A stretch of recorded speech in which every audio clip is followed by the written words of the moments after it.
So here we have the BMW 320i Sports Tourer Automatic on a 70 plate. I'm going to start off by showing you inside the boot, and then we'll hop in and run through some controls from there. So the tailgate on this car will open electronically. You can do that from the key or from the tailgate itself. As we approach the back of the car, you'll see we have reversing sensors. This car's also got a reversing camera. Plenty of boot space as well, along with 3 individually folding rear seats should you wish to increase that space even further. And it comes with this is a blind that you can pull up to cover this area. So for example, if you had dogs in the boot. Okay, now that we're inside the car, we're going to start with the dials. On the very left hand side, we have the fuel gauge, followed by the speedometer.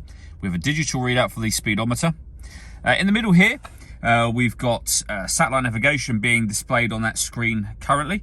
You can change the information displayed there should you wish to. And then we have the rev counter on the right hand side, along with the total miles for the car, which are 4,098. If we back out to the steering wheel, on the left hand side, we have cruise control and speed limiter. And on the right hand side, stereo and phone controls.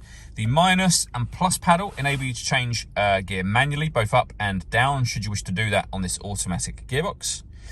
Over in the center, we then have the touch screen for the car. So you can access various different features from the main menu just here. For example, satellite navigation. As you can see, we have that extra wide screen. Really nice, easy system to use. You can go back to the home screen from here, or you can see I'm making movement on the screen right now without touching it.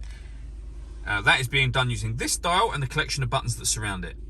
Really great way of operating the system whilst driving, of course, because you don't have to be trying to kind of look at the screen. It's quite intuitive to be able to do it off of the screen here using the dial, as opposed to having to look up at the screen every 2 minutes. This car has also got the different music options at the top here. Under media, you can see that we've got the radio at the top. So that's DAB and FM radio. Working our way down, we have Spotify, your own music collection you can listen to. You can see plenty of options, plenty of ways to listen to your music in this car. Below that, we have the dual zone climate control. So you can adjust the passenger temperature, the driver temperature. You can increase and decrease the fan speed from here. You can determine what direction you'd like the air to be distributed individually for both sides of the car. When you're happy with those settings, the air conditioning is on at the moment. You can turn that on or off. You can also hit auto, and if you do that, the car will take control of the fan speed and the direction of the air to maintain the temperatures you've asked for. You can override that whenever you wish to. Just press the auto button again, you go back to your own personal setting. We've also got a heated driver seat and passenger seat, both with 3 different heat settings on each. And then beneath that, the stereo. We've got a couple of cup holders underneath here and a 12-volt charging socket, as well as USB input. You can close that over should you wish to.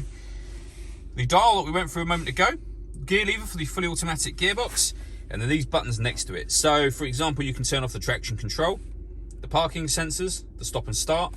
You can start and stop the engine for the car, and then you can change the driving setup of the car. You can put it into Sport, Comfort or Eco Pro from here. All that leaves me to say is thank you for taking the time to watch this video. If you'd like to come and see the car in person and have a test drive, please feel free to call any of our MJA sites. We'd love to hear from you soon.